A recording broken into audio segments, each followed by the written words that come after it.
You know, we often wonder if it's actually possible to completely wash away your past. Is it, or does your history just permanently stick to you? Well, welcome to today's Explainer, where we're going to be diving into a genuinely gripping character study. We're talking about the relentless cycle of violence, the incredibly heavy price of second chances, and the messy, complicated struggle to save a neighborhood that feels like it's been totally abandoned.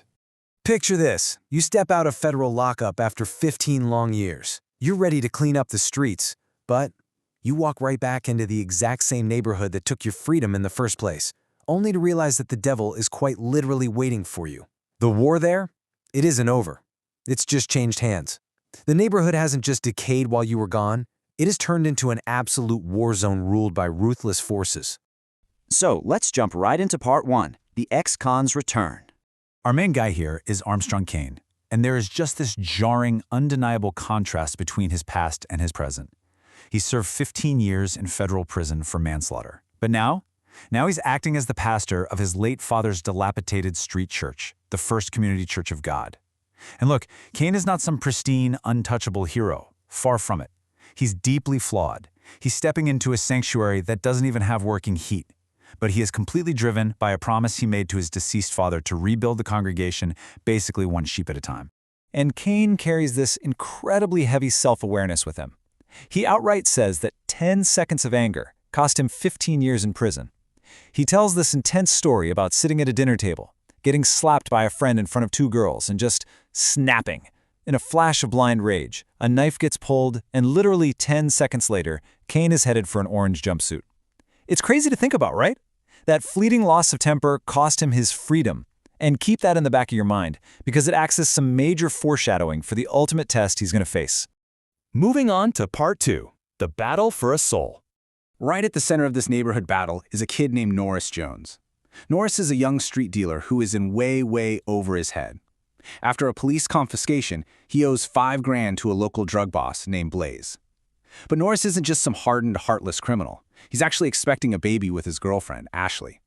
And he's desperately clinging to this dream of just escaping it all, heading down to a trade school in South Carolina, learning a real profession, and being a good dad. He is just desperate for a way out of the life. So Norris is completely caught between 2 worlds. On one side, you've got Pastor Kane, offering sanctuary, faith, and a chance to do some honest work fixing up the crumbling church. But on the other side, you have Blaze.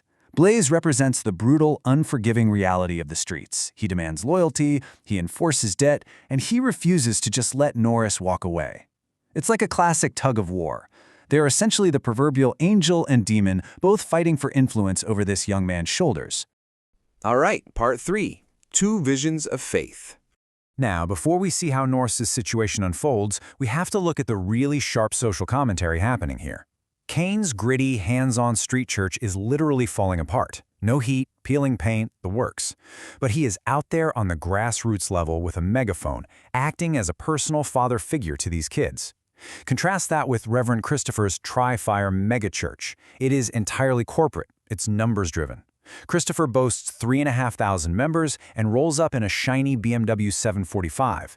But honestly, he probably couldn't even name 50 of the people sitting in his own pews. And this contrast comes to a head when Reverend Christopher swoops in and offers to buy Kane out for double the property's value. Christopher views the church purely as a real estate opportunity in a gentrifying neighborhood. But Kane, he completely shuts him down. For Kane, serving God is an obligation, not an opportunity. And that right there just proves his absolute dedication to the community over a quick, easy cash grab. He's not there to get rich, he's there to save lives. Which brings us to part 4, the ultimate price. The tension in this story absolutely explodes across one single, devastating day. In the morning, Norris finally breaks. He commits to a new life and accepts Kane's help to hide out at the pastor's house, trying to escape Blaze's wrath. But by the afternoon, everything fractures. Ashley's mother, who is terrified for her pregnant daughter's safety, ends up betraying Norris's location to Blaze in this terribly misguided attempt to protect her own family. By evening, Blaze's men corner Norris at Kane's house and violently assault him. And then, tragically, by nightfall, Norris succumbs to his injuries in the hospital. This young guy who just wanted to learn a trade and be a father, he pays the ultimate price. For Kane, this is the breaking point. I mean, just imagine the sheer weight of that failure. He promised to protect this kid. He brought him into his own home, into his sanctuary, and the streets still reached in and took him anyway. This trauma pushes Kane right to the edge of his incredibly hard-earned restraint. The pastor collar comes off, and the ex-con surfaces. And this leaves us with some immense edge-of-your-seat suspense. Will Kane revert to his violent past to avenge Norris? Is he actually going to throw away 15 years of redemption, turn his back on his father's church, and let another 10 seconds of anger turn him into a killer all over again? Part 5. Mercy over vengeance. So Kane hunts Blaze down, and he easily overpowers him, because remember, Kane survived a decade and a half in federal prison. Next to him, Blaze is just a street bully. Kane holds Blaze's life literally in his hands, staring right into the eyes of the man who ordered Norris's death. But right there in that moment, the cycle breaks. Kane chooses mercy instead of revenge. He realizes that killing Blaze is not going to bring Norris back, it's only going to destroy his own soul. So he just lets Blaze walk away. And then we get a completely breathtaking twist. Earlier in the story, Kane's church had received a massive anonymous check to fix their heating and repair the building. The amount was a staggering $100,000, and it was signed by a man named John James. But who on earth is John James? Well, as it turns out, John James is Blaze. The ruthless drug boss actually has a family, a wife and kids who have secretly been attending Pastor Kane's church this whole time. Blaze, or John rather, realizes that the very man he tormented is the exact same man offering spiritual guidance to his own children. When Kane spared his life, it sparked a profound, earth-shattering internal crisis for the criminal.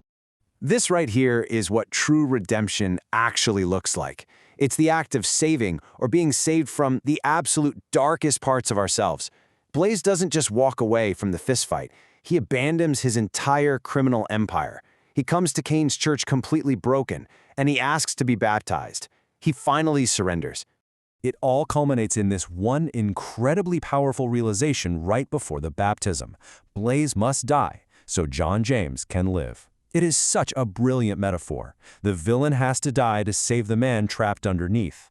Kane didn't take a life with his bare hands. Instead, he facilitated the death of the criminal persona so that the father and the husband could finally be reborn. But honestly, this leaves us sitting with a very heavy reality. Because at the end of the day, Norris is still gone. An innocent life was lost, and a child is going to grow up without a father. If a tragic loss is literally the only thing that can buy the salvation of a hardened enemy, was the sacrifice actually worth it? What is the true cost of redemption? Thank you so much for joining me for this explainer today, and I really hope this leaves you with a whole lot to think about. Catch you next time. Hello Hollywood movies lover, welcome to new movies story. Thank you for watching story, and please subscribe and support your little brother. Hey YouTube, this not mass contest, my contribution and short activities for me. Hey guys, please support for more, subscribe. Thank you.